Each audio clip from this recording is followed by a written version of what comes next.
চাকরিপ্রার্থী ভাই ও বোনেরা কেমন আছেন?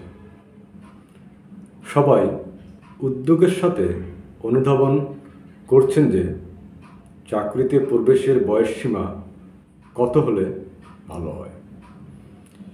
বিশাল একটা জনমত তৈরি হয়ে গেছে ৩৫ বছরের পক্ষে, আবার কেউ কেউ ৩২ বছরের কথা বলছেন।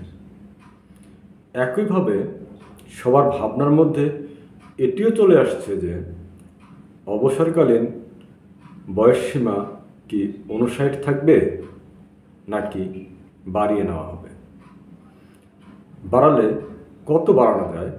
১ বছর বৃদ্ধি করে ৬০ বছর নাকি ৬৫ বছর করলে সঠিক হবে? কিছু পরিসংখ্যান জেনে নেই।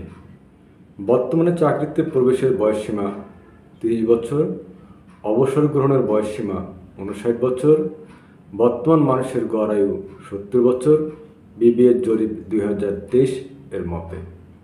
প্রাথমিক বিদ্যালয়ের প্রবেশের সময়কাল ৫ থেকে ৭ বছর, প্রাথমিক বিদ্যালয়ের পাঠযোগ্য সময় প্রাক প্রাথমিক সহ ৬ বছর, মাধ্যমিক বিদ্যালয়ের পাঠযোগ্য সময় ৫ বছর, উচ্চ মাধ্যমিক বিদ্যালয়ের পাঠযোগ্য সময় ২ বছর, বিশ্ববিদ্যালয়ের মাস্টার্স পর্যন্ত পাঠযোগ্য সময় ৫ বছর, মোট শিক্ষাকাল ১৮ বছর।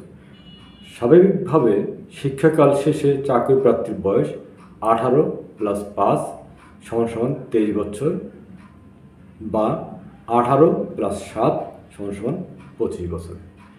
আসলে কি শিক্ষাজীবন ২৫ বছরে শেষ হয়?